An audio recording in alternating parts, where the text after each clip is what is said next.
of divide and rule. Divide these people. You see, I used to be a teacher, even at Legwashando. When you have a problematic class, you find two that you can make to be closer to you. And you tell those two that step away from the rest. So you divide them so that you can rule them all.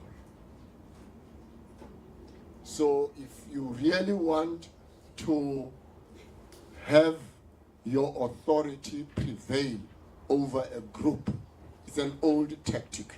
You divide them so that you can rule. It's not a positive thing, but I'm just mentioning it so that you understand. Now, in 1993, again, divide and rule. So what happened? The Parliament of South Africa passed a legislation that was called the Tricameral Act of South Africa. Tricameral means the three chambers of parliament. And the three chambers were going to be for whites, for Indians, and for coloreds. Again, black people were excluded. So when that tricameral parliament was established, and with our people excluded, we resisted that, we fought that, and that is how the United Democratic Front was formed. Now that one, I was there and part of the processes in Mitchell's Plain in Cape Town. Last week, we were saying farewell to one of the founders of the United Democratic Front, Mosiwa Patrick Terale-Gota. So we fought. Now that was the third constitution. Don't forget, 1910, 1961, 1983. All right. So when we say constitution, you think constitution is this constitutions before that one. Fast forward, then there was another constitution after the ANC was unbanned and political prisoners were released. We had to have a that would set up the form of government being held. The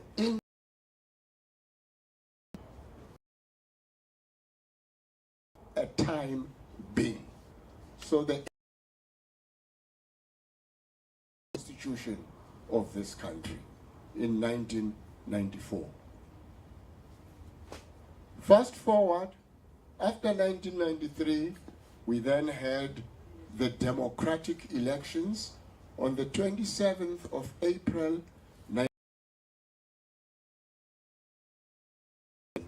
was drafted, was debated, and was adopted. So it was first adopted in Parliament on the 10th of May, 1996, in Parliament in Cape Town. After it has been adopted in Cape Town, it had to be signed into law. So that constitution, which is also called Act number 108 of 1996, was signed into law here at Sharpeville by President Nelson Mandela. So that is the history of your constitution. Now I'm going to invite the panelists so that we can talk about this constitution, but at least you would be in an enlightened position to understand where does this constitution comes from, how did it come about. 1996 to 2026 is 30 years. So this constitution has been in place for 30 years. Now my brief is, we're going to discuss this constitution, to say, has it really, has it benefited the people of South Africa? Has it benefited you? Has it benefited me? Some will say, yes, it has, because now you can go to Smarts High School or whatever schools. We never went to Smarts High School. We saw Smarts High School from outside the schoolyard.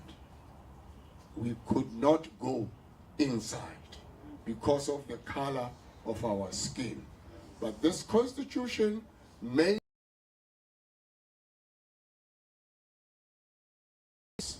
and equal rights meant all are equal before the law.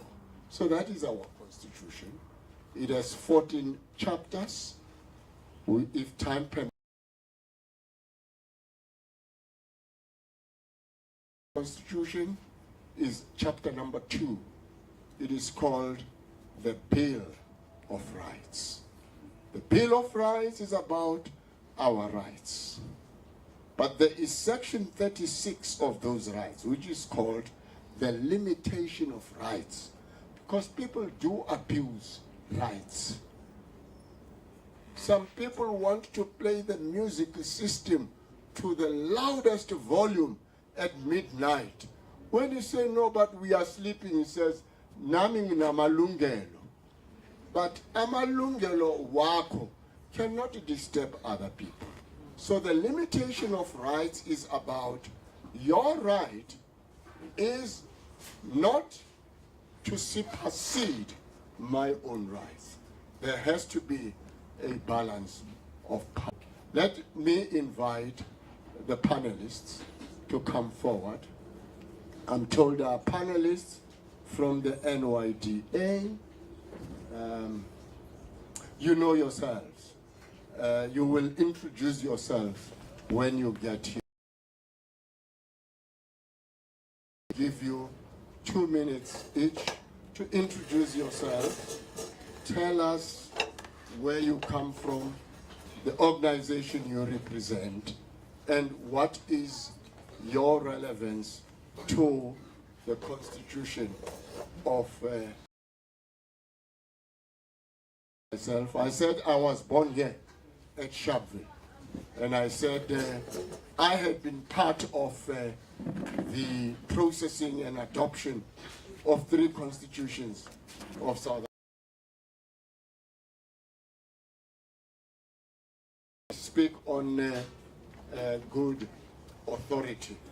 So, panelists, good afternoon to you. I hope you give me some energy. The Vuma. I mean, if you don't have the Vuma, then who do you expect to? These are our distinguished panelists. I'm going to pass the microwave, not microwave. I'm still at home, you see? The microphone. I'm going to pass the microphone around, and I will allow members of the introduce themselves and raise your questions. I'm not putting you on the spot, but I like your confidence. You were the first to come forward. The rest were still asking whether are they panelists or not. So kudos to you. I'm going to give you the microphone. Please introduce yourself.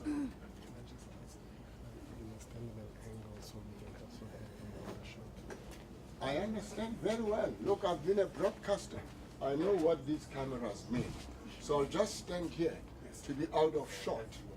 Beautiful. Our first panelist to go,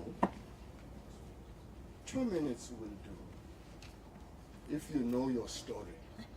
You know, Riamafun Uto Motor, Hakitsivin Kakalaka, Gertulafat.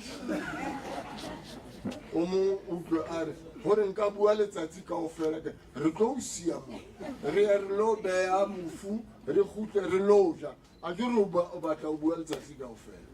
So, yes, within that time, we have.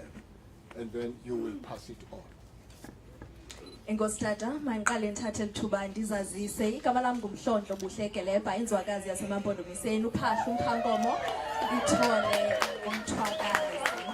I work for abantu abatsha in this country, and that is why I was the first, I suppose, to come up, because I do understand the pressing issues of the young people in this country, and I'd like to also appreciate the fact that this conversation is grounded, and the foundation of this conversation has to do with the history of this country.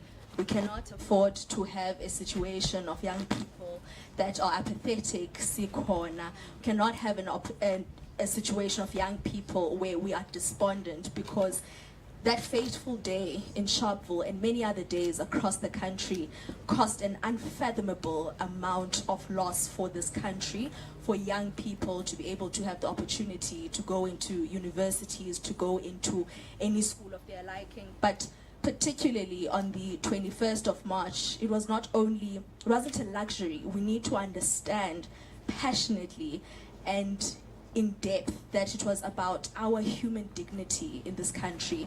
It was about personhood. It was about access. It was about belonging in the land of our ancestors.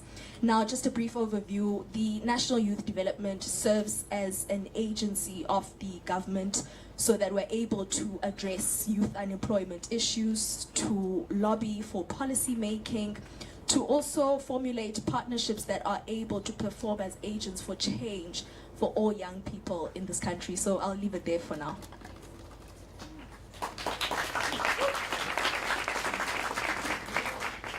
Greetings everyone. My name is Luanda Stephans, the SCC Student Campus Council Chairperson, as well as the SRC Deputy President. And I am a student here at the Northwest University and a student leader as well. Advocate for change. And yeah, so the main reason why we're here is to actually look at the policies, look at the constitution itself and reflect. This is a moment for us to reflect, because it's a year of change as well. Please put up.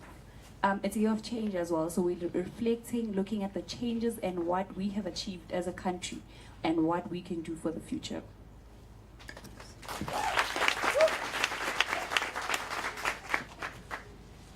Good afternoon, everyone. My name is Roxanne Mathobi, and I am a social anthropology lecturer here at Northwest University in the School of Social Sciences.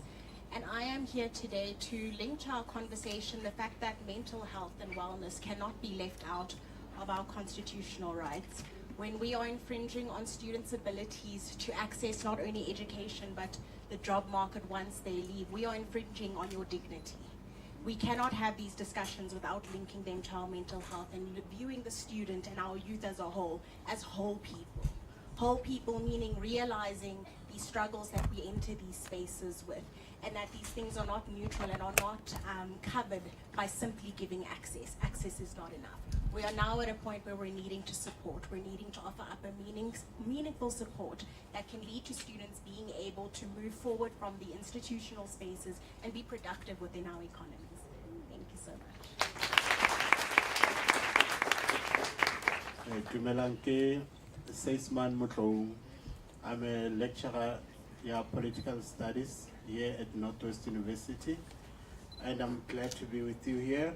The invitation I got from Dr. Dumi was talk about the war or Vereniging Agreement, and for me, it is contextualized against that history of eliminating black citizenship and establishing a settler colonial order in South Africa, and the same order that perpetuates inequalities in the post-94 development and economic growth. So my talk will be reflecting more around those aspects and to talk on maybe what could be done, what kind of reforms we could do to undo this process here, inequality in South Africa.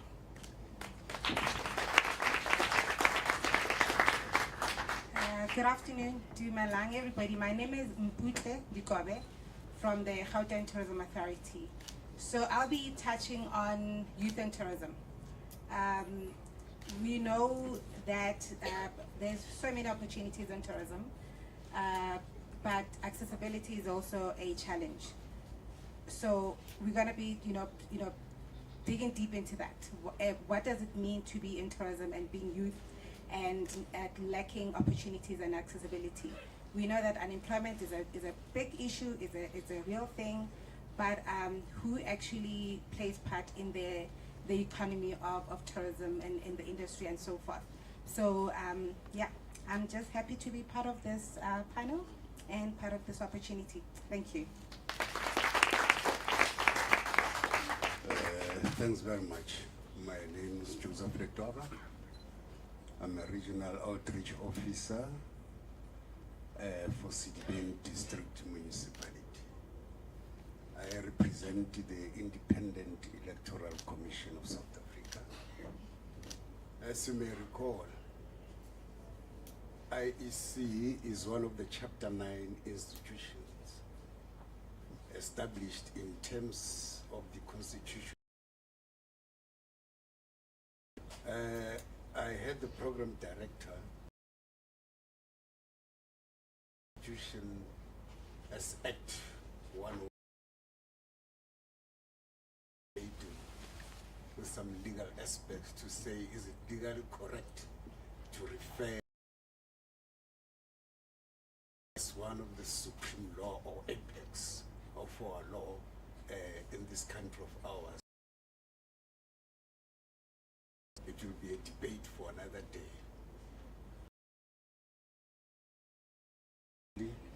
You are mandated to of national, provincial, and we need to ensure that those elections are free and fair, and we declare the results within a prescribed period of not more than 7 days. Legislative duties that we engage to register and the voters' roll if people are not registered, more especially the youth of them participate in elections. Remember, democracy is not democracy without your participation. And you had the history.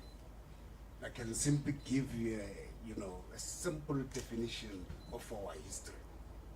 History, we regard history as an office of the past to judge the present for the benefit of the future.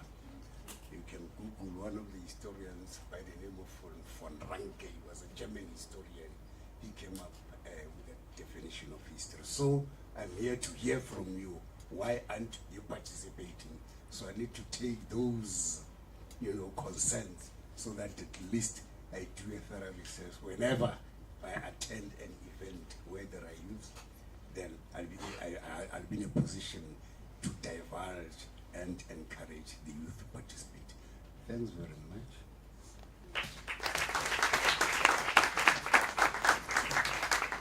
Thank you, Mr. Ledwaba, and thanks to all of you panelists. I'll be coming to you in a moment. But the thrust of the question I want to put to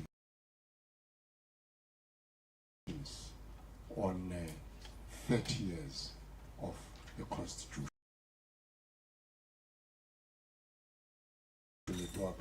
We won't debate it for another day. It is an act of Parliament because our Constitution, unlike many other constitutions, was written, was debated by Parliament of South Africa. So it was a Parliament process because we were a new country in terms of democracy.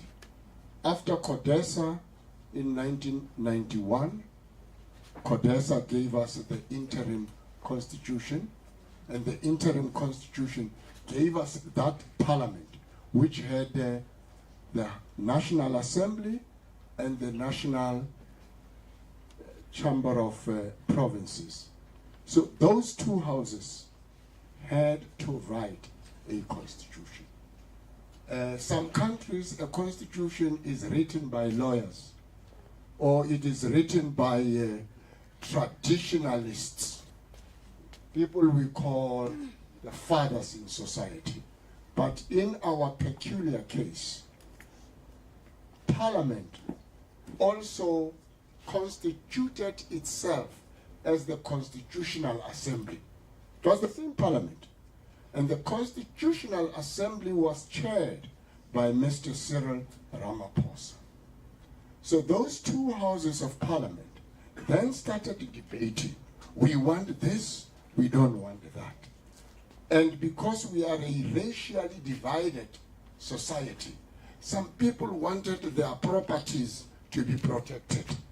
So there would be a point about the protection of property rights. But we, coming from the oppressed masses, we wanted schools to be open for all. Because we were targeting your General Smarts and your Three Rivers, all those schools. It's informed by where we are coming from.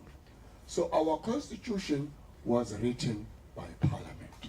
And because it was written by Parliament, it was adopted by Parliament.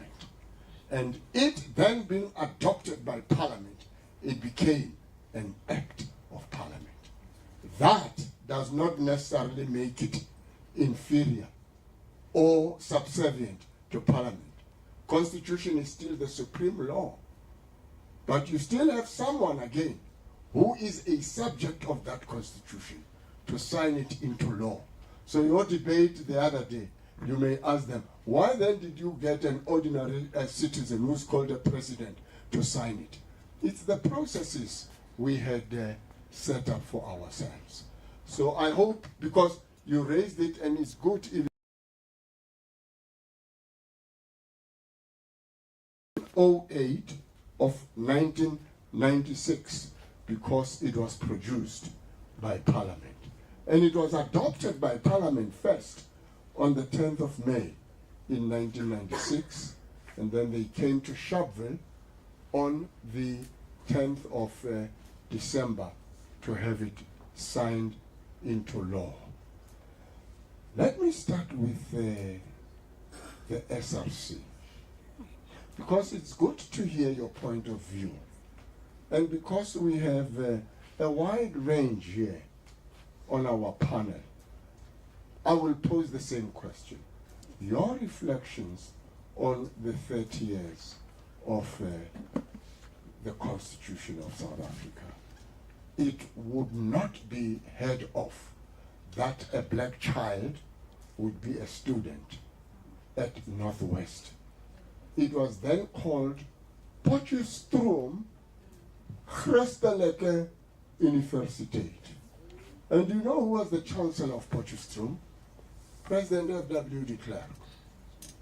He was the Chancellor of Potchefstroom. So today here you are, you Africans, you are in the majority. It's because of that constitution. Give us your reflections. Thank you so much. I will start with the reflections, but also can we also acknowledge the accountability part as South Africans, as well as the state of our country and moving forth. So looking at the Constitution, it guarantees us the right to education. It does not say the right to education is limited to a person under the ages of 18 or over the ages of 30, but it does gives us the right to education holistically. And it also guarantees us the right to basic nutrition, especially for children under the ages of 18, as well as the right on environment that is not harmful to one's being. So looking at that constitution as well now, it gives us a seat on the table. It then offers us the table and gives us a seat to say, now come sit. So now the problem with, not really the problem, so with scaffolding of apartheid, or just doing away with the apartheid regime, is then when we say, there's an opportunity for you now to rise, right? And looking at 30 years back or 30 years ago, the opportunities that we have now and that are offered through the constitution are not as intense or as many as they were back then, right? So looking at that as well, and the constitution now, we are given it and it is treated more of the floor. And it is supposed to be the floor compared to it being the ceiling, because now it's the way we pave and say we started here and we're moving forth. So now looking at the youth and the economic empowerment, the speaker, I can't see him, yes, but I'll just also touch on the economic part of it now, that the constitution does give us all these rights and the responsibilities that come with the limitations of the constitution. But now let's now look at the design and the relevance of the constitution in this day and age, right? Looking at the relevance of it now, we're touching base on things that have not been happening for the past 30 years prior to the signing of the constitution, and things that are happening right now, the relevance of the constitution and how it fits into the youth of today and how we can make it work moving forth. So that is part of the reflections that we must look at to say, how then do we introduce something new, but we're not changing completely? We're embracing things that we've been through, embracing the now, and planning for the future. It's like the Thank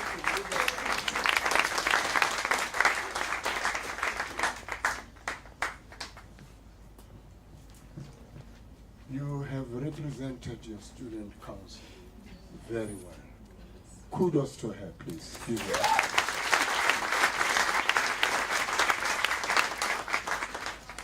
But I think you have laid it onto your political science lecture.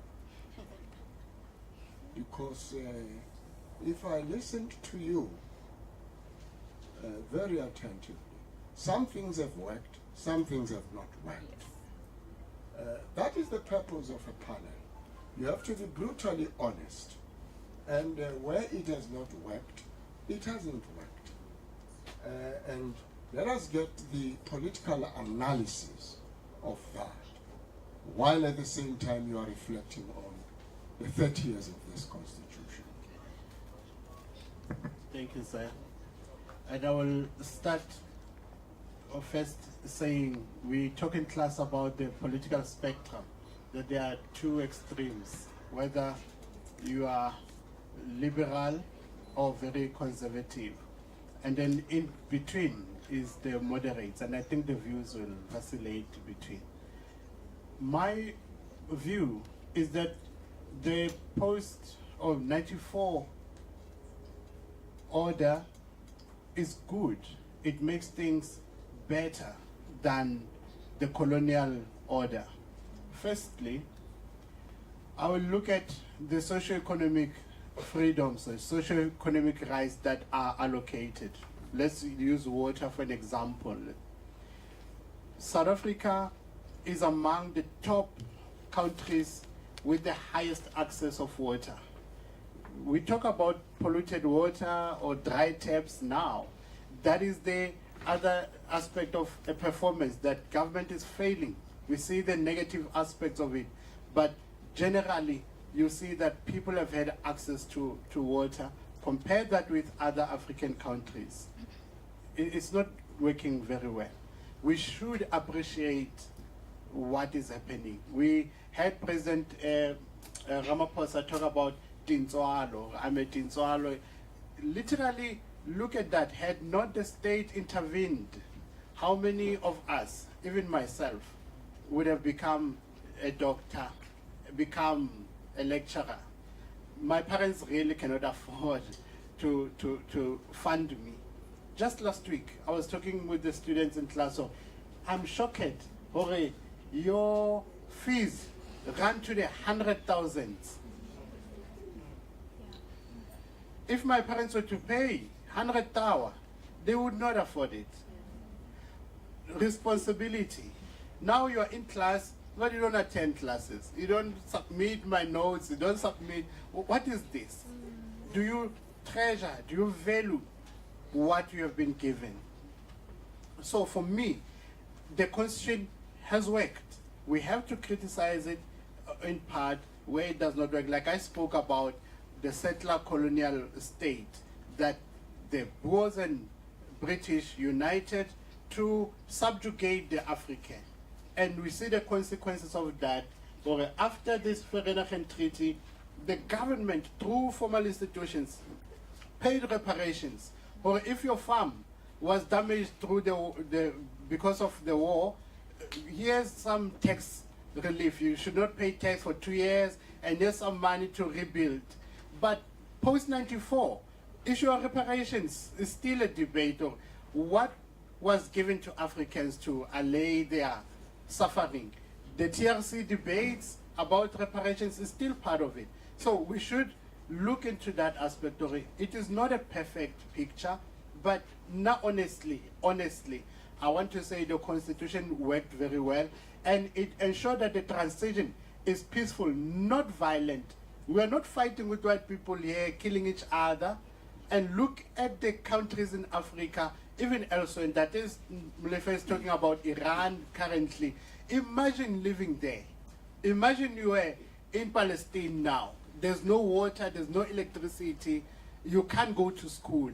For the next 50 years, it means we are rebuilding. Yeah. So having what we have is something that is precious, but it's saying to us, what am I taking responsibility for? And what am I living for?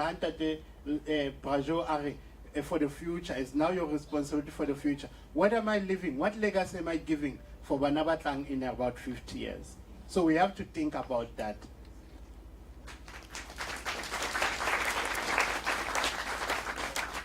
You really teach politics. But I like the input you make. It raises a very important point, and it was touched on by our SRC rep. Access to health, to the environment. It is actually section 24 of the Bill of Rights. The Bill of Rights states that everyone has a right to clean air, to clean environment. But we live here in the valley. I was born here at SHARPEVILLE, I told you. Now, it is actually a subject of my thesis. I'm writing on the worst environmental pollution, but I'm not going there. I'm coming to the academic who also looks at the mental aspects of what these issues can bring to bear.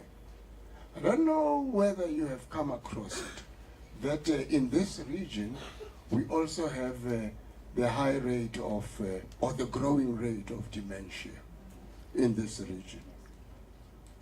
You know why? Just take SHARPEVILLE, where I was born. SHARPEVILLE is sandwiched, wrapped around by Iskor on the left, Letabo Eskom on the right, and Sosol breathing heavily from my back. And just those three, it's bad news for the environment. Yet the Constitution has promised me a clean environment. As a SHARPEVILLEan, the clean environment, but your 30 years of reflection. Has it gone worse or is it better? The regulations are monitoring it, or we have allowed captains of industry to go on and on with impunity. Thank you so much. I think that definitely is a tough one to put to the table. In part of my reflection, I sat and I really thought on what my stance is 30 years later. Have we set out to achieve what the purpose of the Constitution was? And being an anthropologist, I'm going to do what I always do. We put it to the audience. How do you feel about it? From my stance, the Constitution did what it needed to do for its time. But as I said when I introduced myself, we've come to a space where we're starting to realize that access is no longer enough. I particularly focus in my research on student mental health and adaptation to institutional spaces, as well as what I've started to write about and call suffering in silence, which is something that I've noted a lot of the participants and students that I've come across and worked with are experiencing and going through.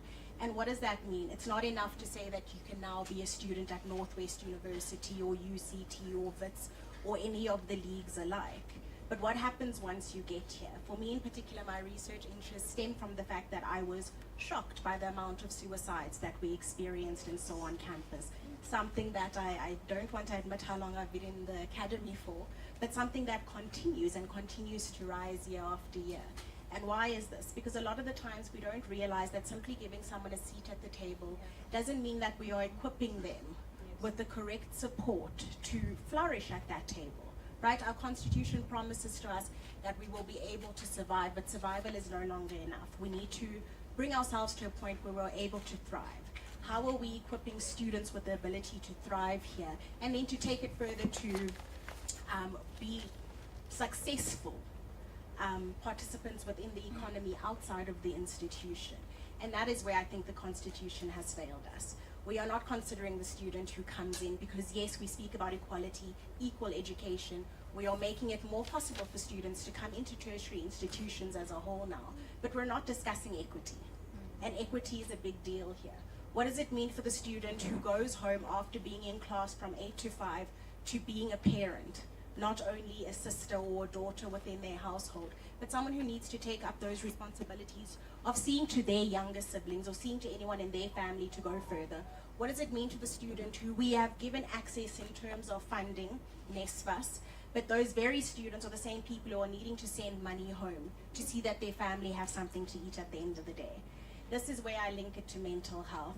A lot of the times we sit in these spaces, we're not having these discussions. It's nice to be here. It's nice to be at university. And when you are a first generation student coming to an institutional space, when you go home, you don't get to complain. We go home and we have to smile and we have to say it's been fantastic and we're thriving and we're surviving and we couldn't imagine anything better, knowing that we're sitting in debt, knowing that we didn't make it to our class because it's difficult to go to class and witness students around you looking like they are making it, looking like they are completely fine and you are alone in an island suffering by yourself. So I bring it here to say that, yes, it worked. We are where we need to be. We've gotten a bit further. But now we need to start to have the difficult conversations. Can we truthfully and honestly say that we are all successfully thriving within this space with the access that we've been given? Can we say that the equality that has been bestowed upon us, and I like to laugh, I think of one of my lecturers I had when I was in undergrad, and one of the things he always said to me was, Roxanne, I've done my time. I fought the fight and now it's your turn to take this from here. I did all that I could and you are in this class because you need to take it further from here. So my short answer is yes, it's worked, but not enough. The real work, the hard work starts now. And the hard work starts by realizing that we are all a full human being. What we enter these spaces with our own struggles, with our own trials and tribulations, and we can no longer separate these things from the way I like to speak about it when I speak to my students, from the idea of being a student. When we enter this space, it is not neutral. We don't only come here as students who are ready and eager and willing and in a space to learn, but we come here carrying everything that makes us who we are. And unfortunately, our institutional spaces are just not set up to support everyone. They have not been built with everyone in consideration, and that is something that we now need to look at.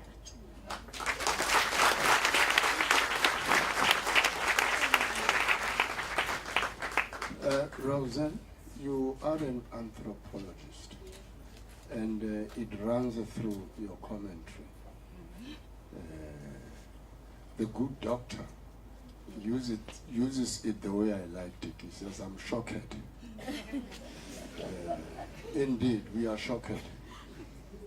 And I thought you would build on that, but you said, I'm shocked. You disappointed me. Deeply. No, not deeply. Just that you made that departure from your colleague. Be that as it may, you make an interesting point that it has worked, it hasn't worked. And as an anthropologist that you are, you are therefore intimating that those sections that have not worked need to be reviewed or to be changed. Now, I am a die-in-the-wool journalist. I listen to people, I record and write what they say. And from my perspective, I don't think it's about changing the Constitution. I think it is about changing people.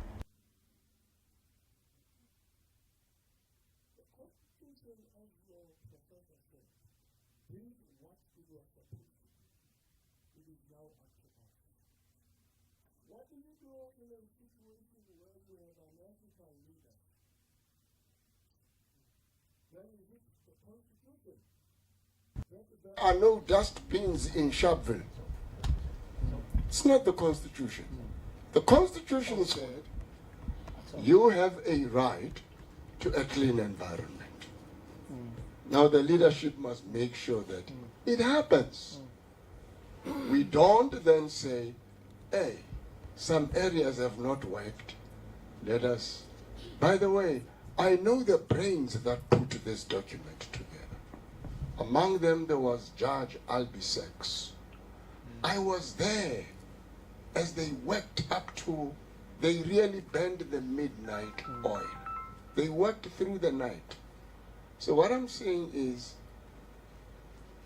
the Constitution is there. We must make it work. Don't be a semapondwe. Ndiyathanda because wena usebenza ngolutsha. Na ulutsha lumdliva up. Lifuna ukuva ukuba wena uyibona njani. 30 years. Many of them, in fact, were born into this Constitution, but they don't know how it came about. So take them along. And in this 30 years, where are we?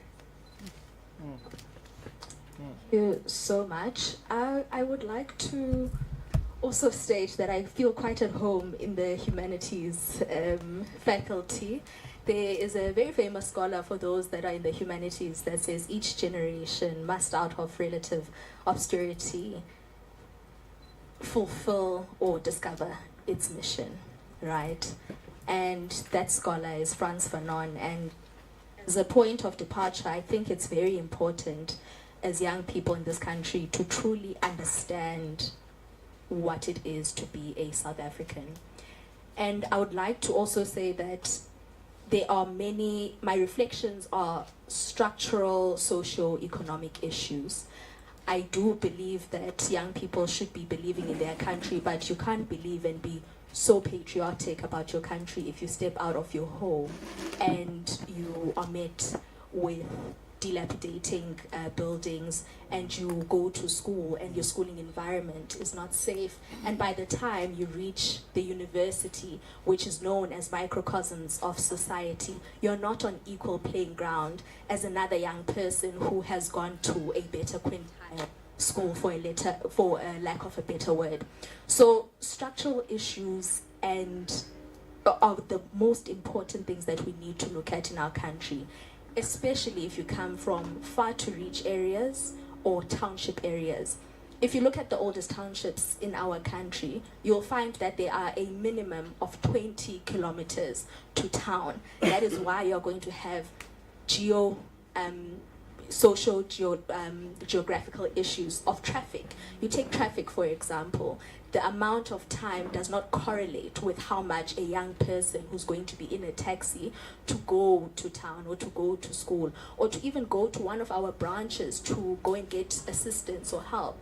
In the rural areas in our country where our offices, our branches of the NYDA are situated, tend to be quite far from many of where young people are situated, which is why we continuously are lobbying for more partnerships within our space, because those partnerships allow us to do the work that we're supposed to do within those areas. So you take a young person, for example, you are living in the township, there are nutritional issues that are at stake. As we know, many of the young people depend on the school nutrition system to get a meal per day, and those are some of the gains of this democracy. So number one, in my reflections about structural socio-economic issues, is that we need to continuously have hope for our country, because I'd like to believe that South Africa is a very strong state, and the people that laid down their lives for us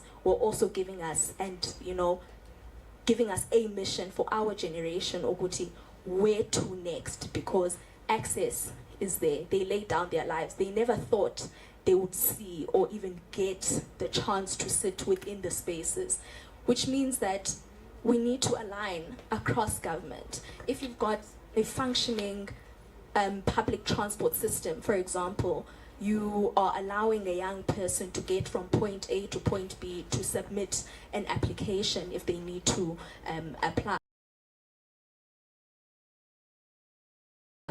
University institutions, you can't get into a playing ground of being okay in class if you know that you've got a looming debt of 150,000 rands, especially if you're a first generation young person.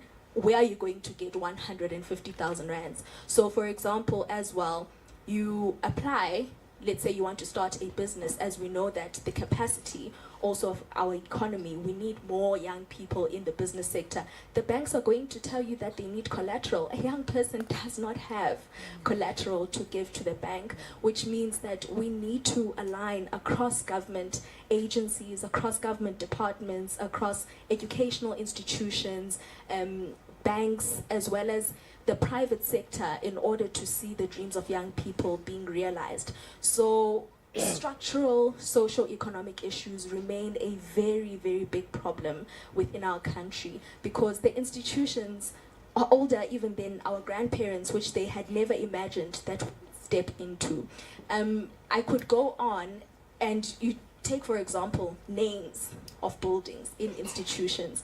If you as a young black woman from the township was never going to, you were never accounted for, that the day would come that you would step into that higher education institution. So structurally, from names, renaming, structurally in our socio-economic backgrounds, how we commute from home to school, to a government department, the actual practical movement of a young person, ozawusuka eSharpeville, kufuneka aye to a branch, okanye kufuneka ayokhangela umsebenzi. We need to address the structural and institutional knowledge, because those institutions were not built with the young people of this generation in mind.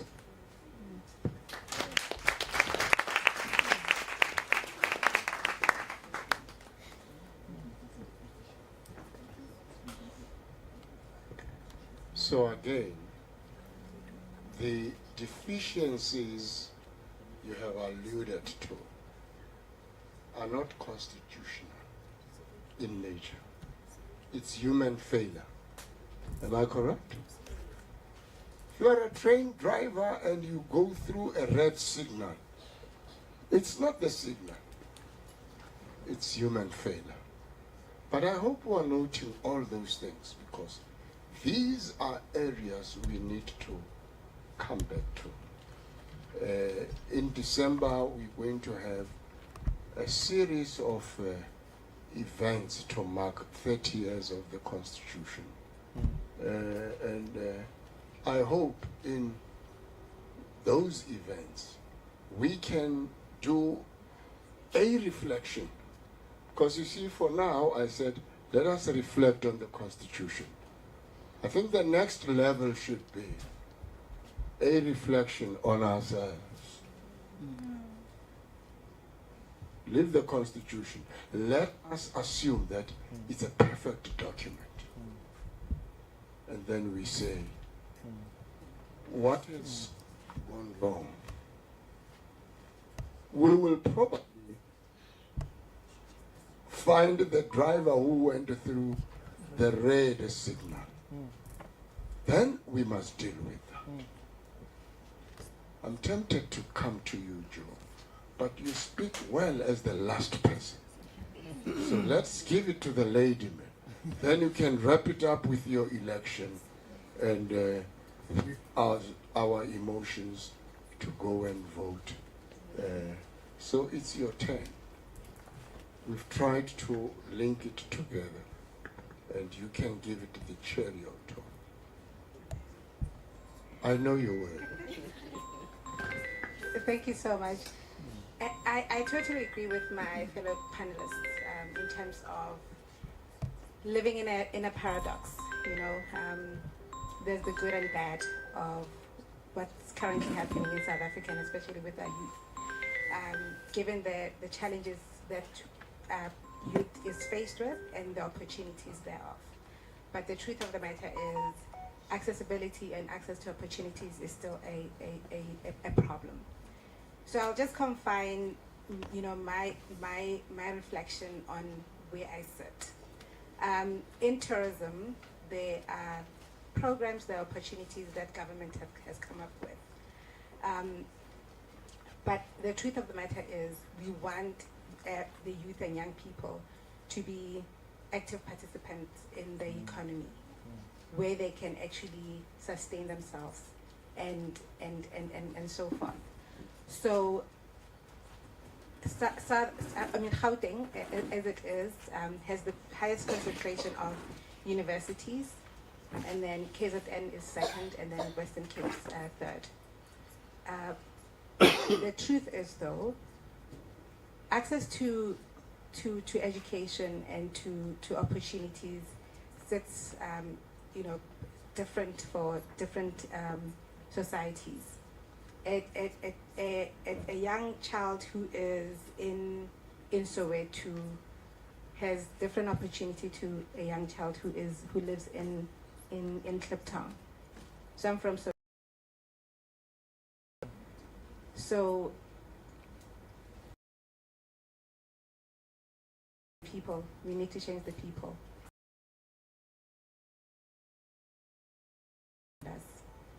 So distribution of resources to a child that goes to a school in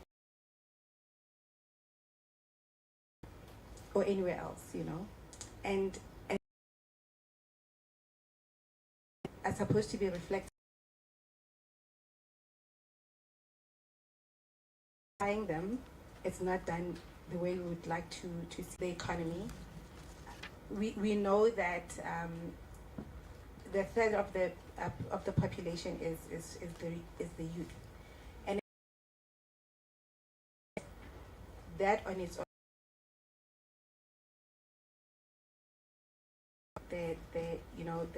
the politics have been not being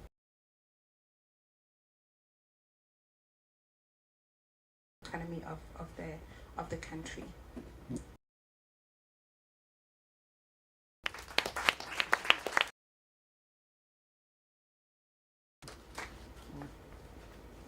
You see, and you always have to put the paradox. And in fact, this generation, you see, if we were paradox and were trying to you are from Soweto, which I know like the back of my hand.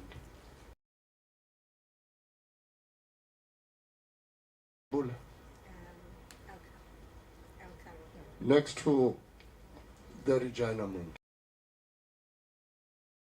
Beautiful. And there's the clip down your. It's a progress, but I really like the work you do. The tourism is now. Let us go and vote. Brother Joel Edwaba is here. District. So wrap it up. That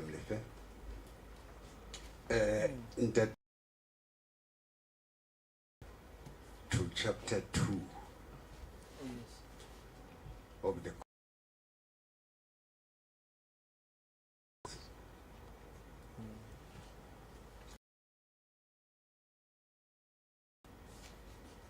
right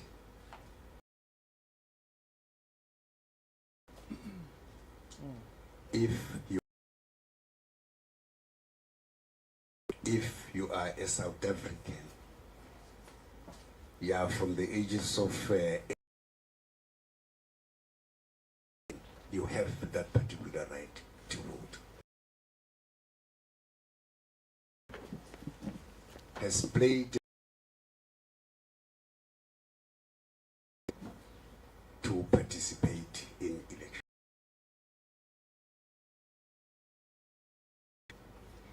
When a cameral parliament allowed after April, it will be May, June is the youth month. The youth of 1976 were stone throwers over the show. It is your duty to gather those stones and reconstruct a future for yourselves. Please vote in your comfort of your parents' home by going online. It's simple. Yeah, .org.za. Hey, register me to say. Oh, sorry. Oh, sorry. You know, once you can register online. www.elections.org.za. You can simply register so that you can vote.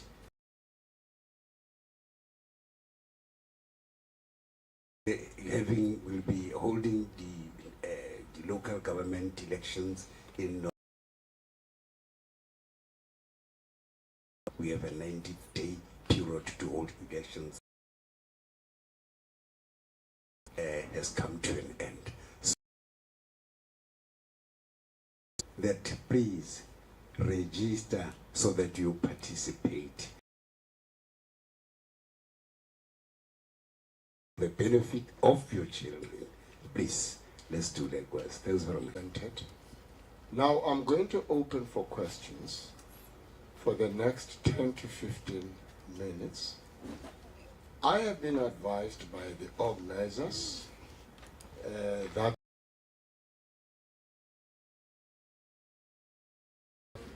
and drinks. Now, you don't stand between a hungry person. So before there is a session, 10 to 15 minutes to arise from, let it be a question. Noticed that you are a very keen learner. I noticed that. You are the first. Give your name, your surname, and the school you come from. And who's second? Number 2. It's like this table.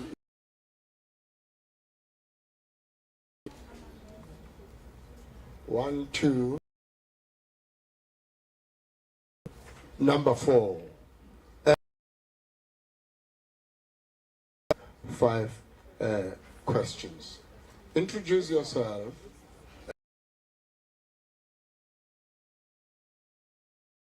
Thank you. Go ahead. Excuse me. I'm Phila Majola and I come from Mohlodi. I'm a grade 12 learner. And the questions that he posed. Why isn't necessarily the youth involved? And I'm going to ask a question as well. So,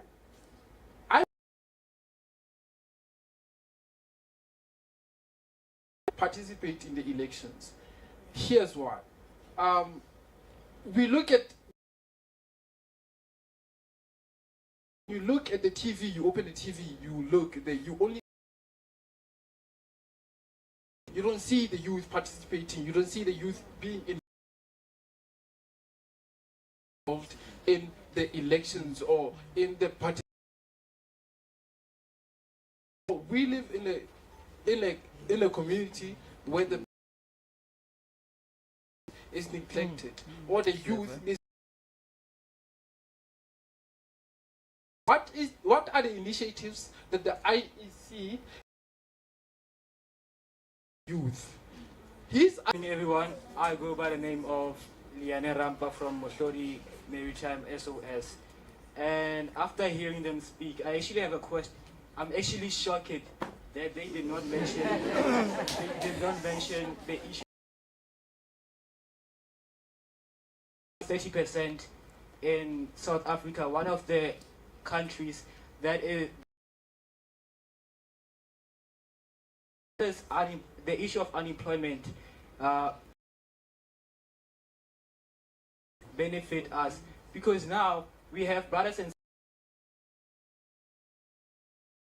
they are unemployed, going to school for more than accepted to universities, or some can even get jobs for. As the youth, motivate ourselves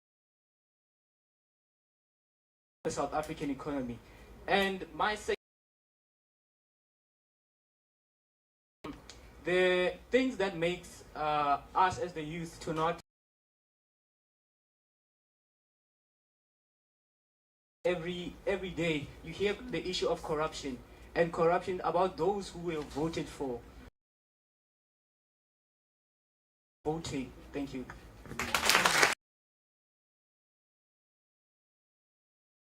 Number 3. Number 4 there, partly obscure. The cap on. If you take off your cap, we'll lose you. Greetings. Now, what I mean by that is that if 62% of the unemployment rate is in South Africa, as one of the panelists has said, we have a third of the youth as part. We have like the third of the population is the youth. Now, if the population or the number or the percentage rather of the youth that is unemployed, it's simple. The reason why the youth is disinterested in these things, it is because giving them. So now I wasn't here to actually ask a question.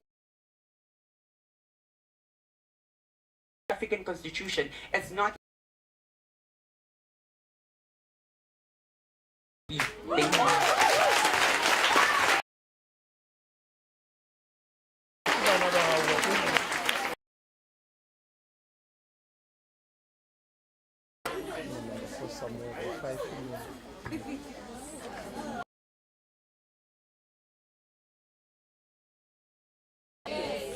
Miss Maureen, you must be proud. I am. She's been a teacher at Lekwashangi for many decades.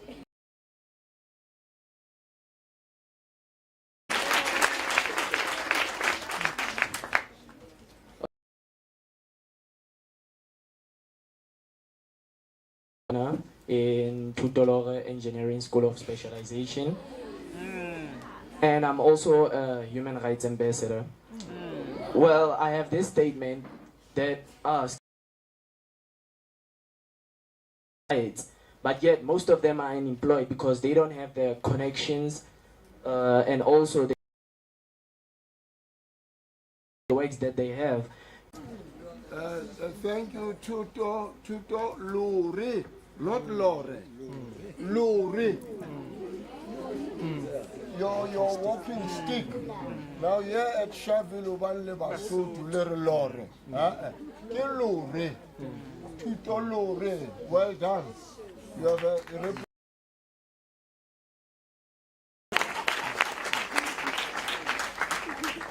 go ahead. No, thank you very much. No. To the House at large and the panelists. Thank you very much for the opportunity. So now, considering that Nelson No, hey, thank you very much. My name is Tsepiso Radebe. They usually call me Comrade Government.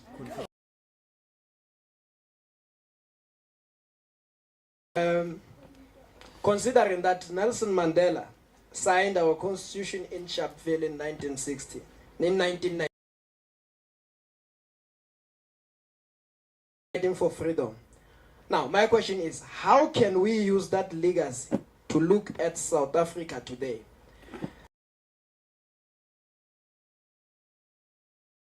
The next day, a political party is formed. Another day, a political party is formed. So now, my question is, beside politics,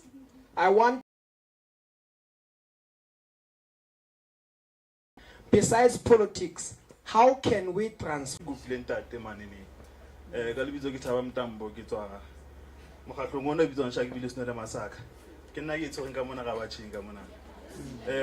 Guys, ke tlo bua le batjha mo.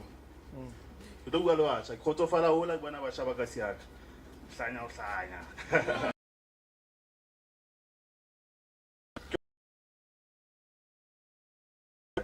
Ntona tlamehile hlene re lwane le nnu guys. Ena ke opportunity ka pelong tsa rona guys. So once you find an opportunity ba fethu, ha re tshwara nga matsoho ba fethu. Because opportunity so ga tse tla hlaosana. Ha re jaja rena stu wabo. So na se ke le fampi ba re fast ba fethu. E ba fethu ha re lwane le tokelo tsa rona. Danko.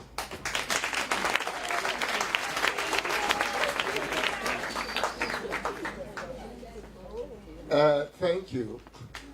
I know you have so many questions, but this is what we will do.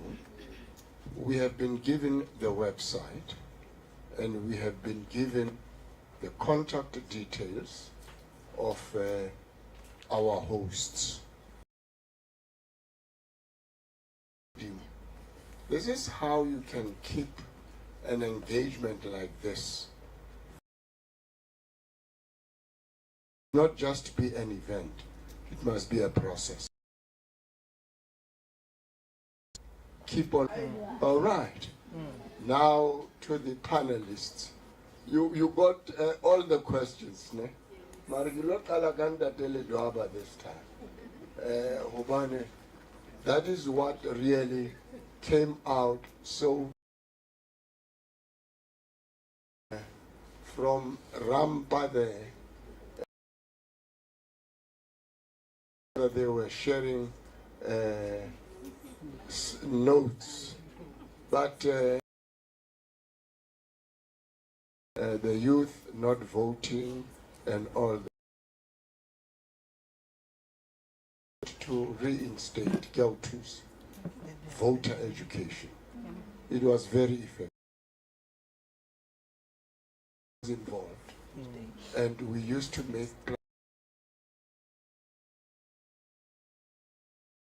from all the questions that have been raised. There's a lot of education, but speak for yourself. Thank you very much. Yeah, I've noted one, it was not a question, it was just a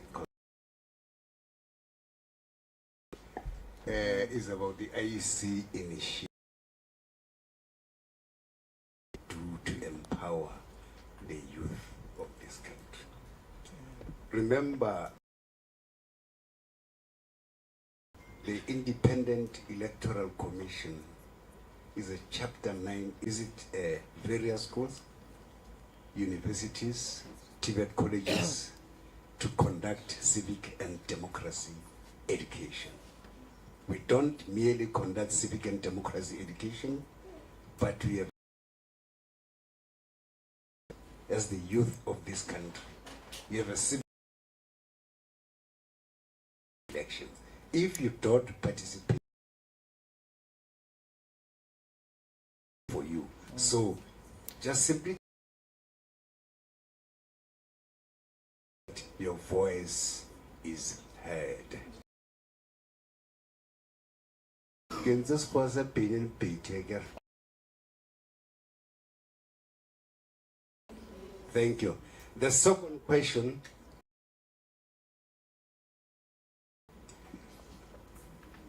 Who raised the say there's corruption? Yeah, thanks very much. If there's corruption, you see corruption. Who has a right to vote or to alter that corruption?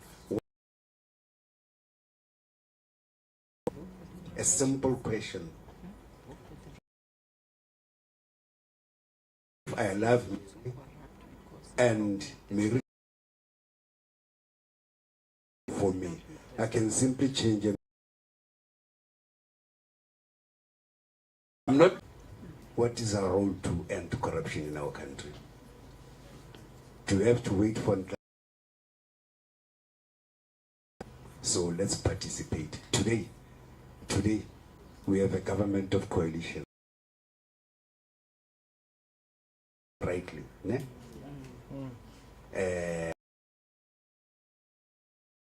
50 plus, of votes. That means things happen. Of your feet.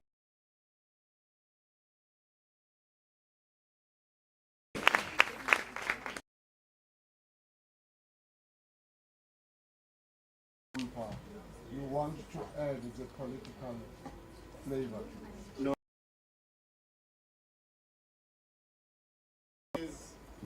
The issue I know we don't see, or between majority and we don't see. When you visit young people, they are Harare under 40, for example. You see how many 20-year-olds are mayors. I think young people,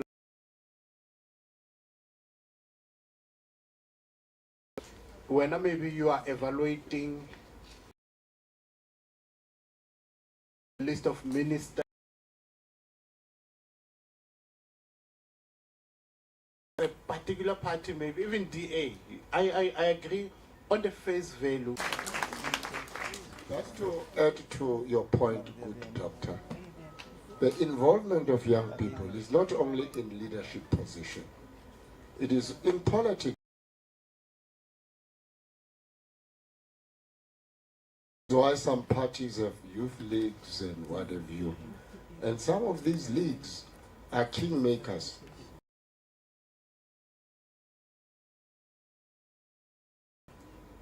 The opportunity to participate. Until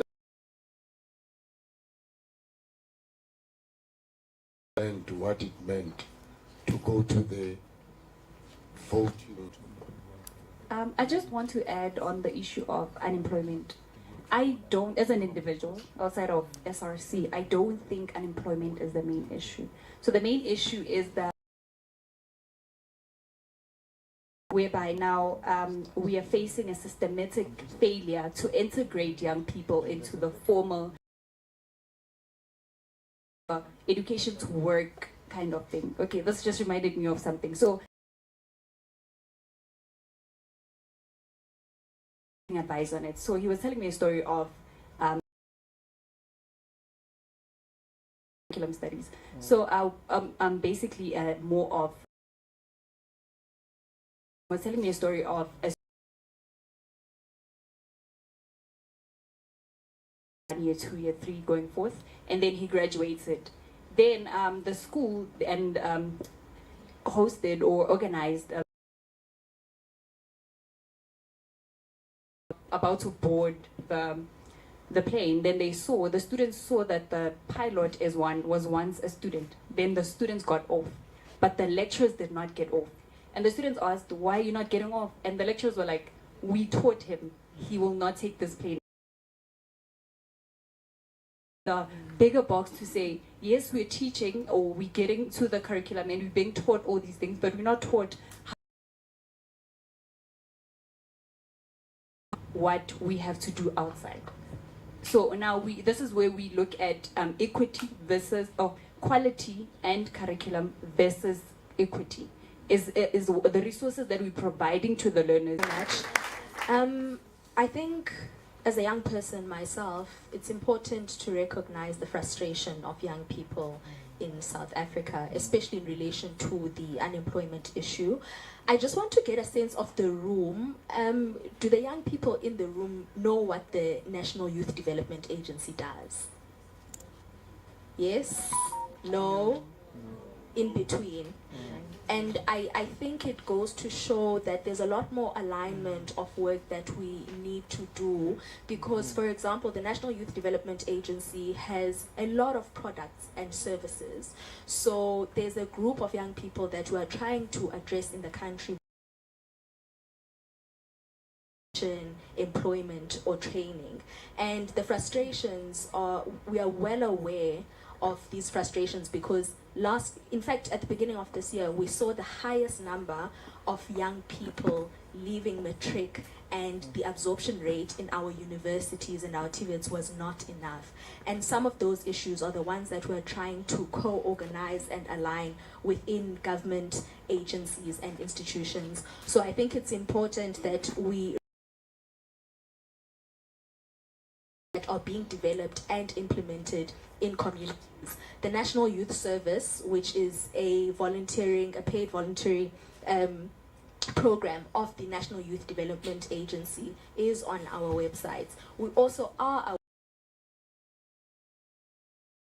within the service providers. So discussions with data service providers are also happening. So it's not that we aren't attuned is actually happening on the ground, but it's a matter of continuing to organize and align across departments and align across agencies because we recognize and understand important things we can do as young people, like the organization Sharpeville's Not a Massacre, is that people that marched and went to Sharpeville continue to march. This year is the 50th anniversary of 1976. They continued to march and to organize. So the work that we do truly is not for us because we do enjoy the shades of trees of freedom where other people that are no longer with us never got to witness to see. So we cannot afford a situation where we as young people are so apathetic. You're organizing, we must mobilize in our communities no matter how long it takes because South Africa is all of ours. Thank you so much.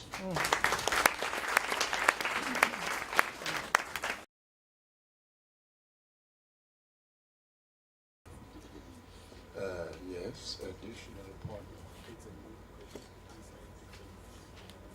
What does that? From Comrade Gov to check with him if his question was touched on. So let's. I see you are wearing a cap of Che Guevara. You'll tell me during break if you know what it means and who he was.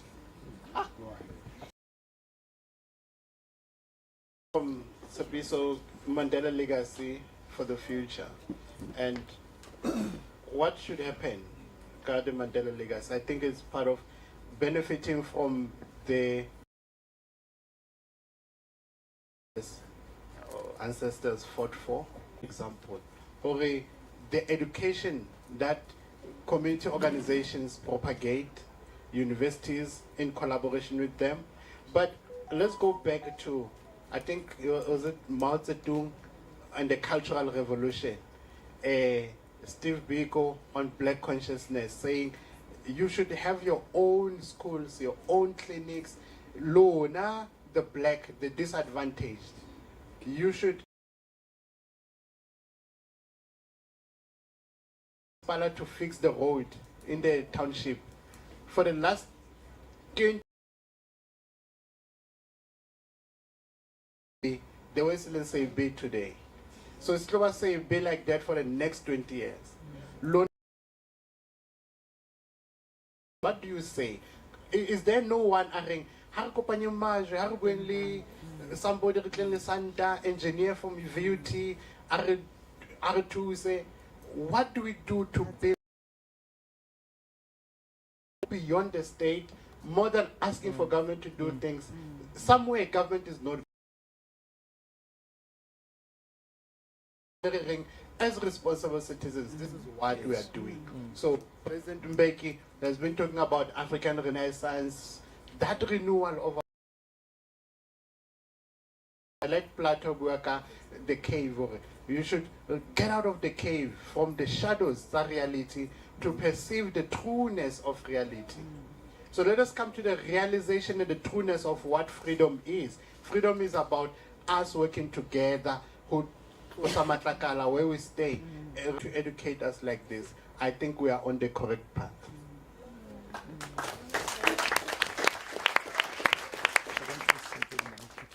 Thank you.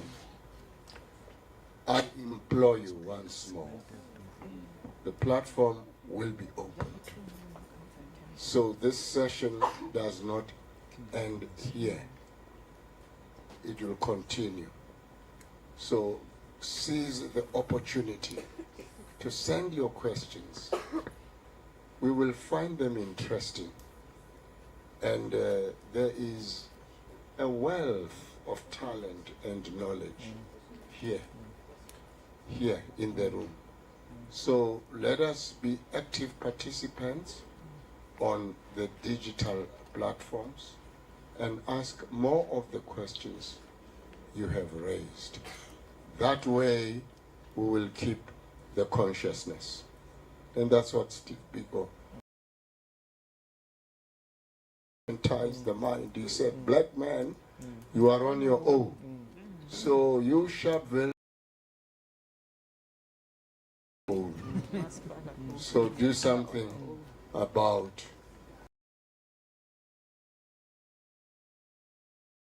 your health. John Kennedy said, ask ye not what your country does for you, but ask something for yourselves. But I want to thank once again the panelists for the contributions you have made. That place we dream of. It's not a utopia in the distant future. Work for it and we will get there. Thank you very much to the organizers. Job well done so far. And thanks to you. Give yourselves a round of applause.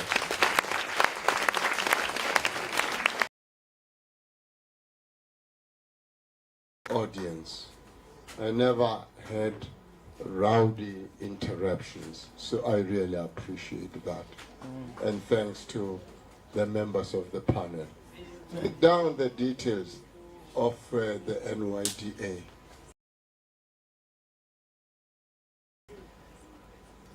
So please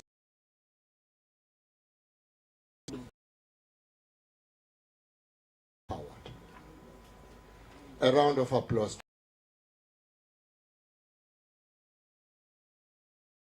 Out of stage. Thank you. Thank you, Mr. Lidimo. Well done. God.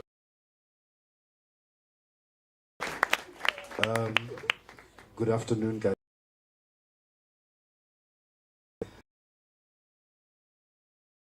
And to the time that you made, Potlamona, to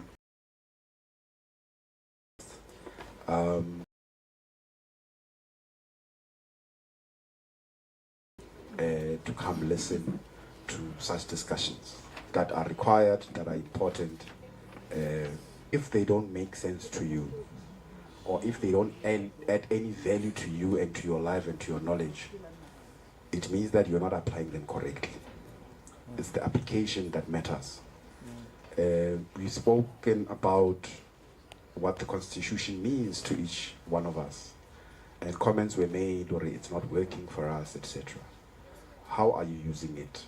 Are you using it the right way? Are you applying it the right way, depending on where you are in life, whether you're a scholar, whether you are employed, whether you are retired, whether you are in charge of organizations like our learned panelist here.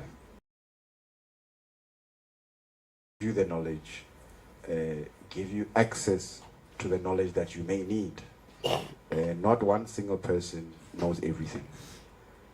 So when the Constitution was signed in 1996, there were books. It was booklets. The Constitution. I had that book. I read it. It did not make sense. I did not understand because I was young. I kept that book and tried to refer it as I go through life. Finished my high school, went to tertiary, and even today, I still can't stand there and say I know what the Constitution means from end to end, or how to apply it from end to end. So it's quite the time of scholars.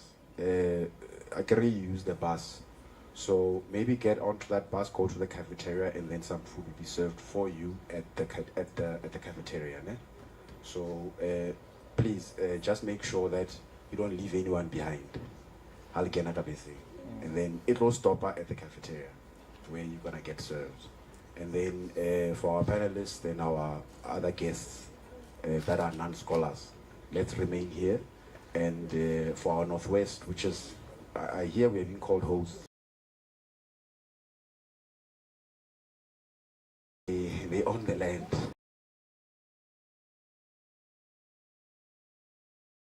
Here, they will also remain behind. And there's some gestures and some snacks will be served. But let's and then before we close, for our hosts, Northwest Side as our official host. And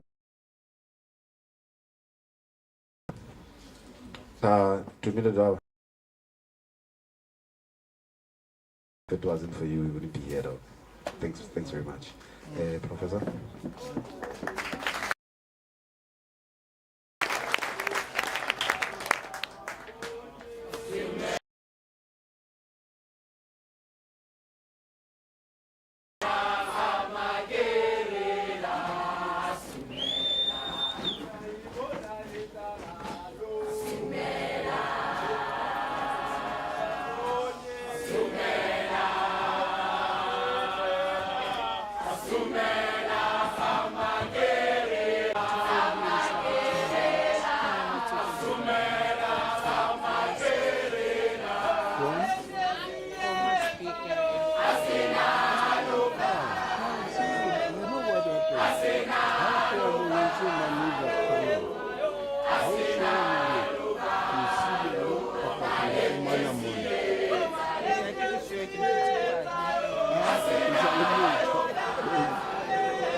I would actually be surprised if we wouldn't have had that item. A very huge and humongous round of applause to them.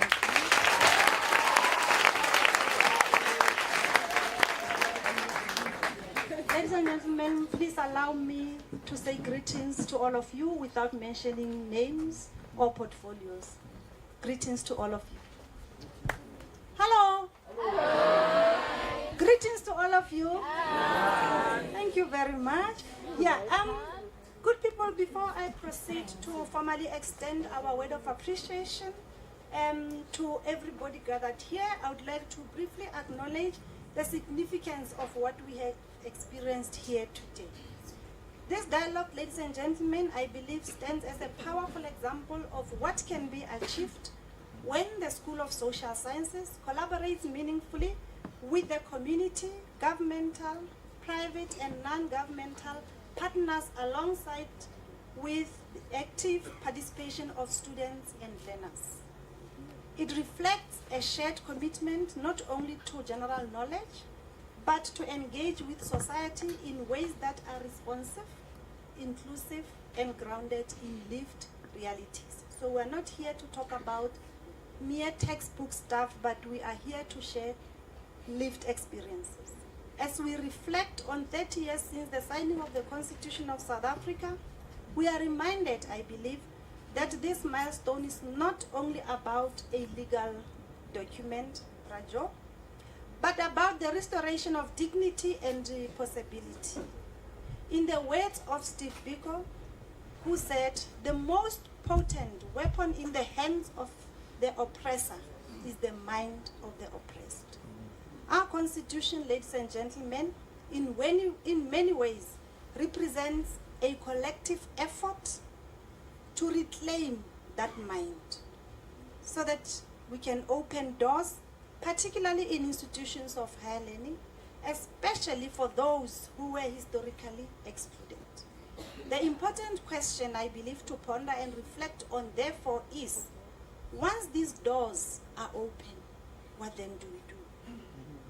Ladies and gentlemen, I believe it is through institutions of learning such as the Northwest University, which has opened its doors to communities, that we can contribute meaningfully to the strengthening of democracy by creating spaces where communities researchers, academics, students, and learners can come together to engage critically to shape the future of our society. In response to the question by Dr. Molefe about our role in this constitutional democracy, to remind ourselves about the words, I think we need to remind ourselves about the words of Achille Mbembe, who writes, "Democracy is not simply about institutions, but about the ongoing work of building a more just and equitable society." Dialogues such as, I strongly believe, are one of the essential tools that can keep democracy alive, contested, and meaningful. Commemorating the signing of the Constitution is not only about remembering a historic moment, but it is about reviewing and renewing our commitment to its values and ensuring that its promises are realized in everyday lives. Having said that, I want to conclude by saying it is indeed my greatest honor, representing the School of Social Sciences, to extend our greatest appreciation to all of you who made this dialogue a success. To our organizers under the leadership of Dr. Tumishan Ledwaba, we want to thank you for initiating, hosting, and creating a platform for critical engagement on issues that remain central to our society. The outcome, I believe, of your behind-the-scene planning demonstrates that you kept your eyes on the ball. That is why we had such an excellent program. Now to the Northwest University and the School of Social Sciences colleagues in particular, we appreciate your support and commitment, Prof. Dorette Botha, among others, Lebo, Roxanne, to fostering spaces of dialogue, reflection, and community engagement. To you, Dr. Phil Molefe, we want to say we appreciate that you are one of those journalists who captured the signing of the Constitution.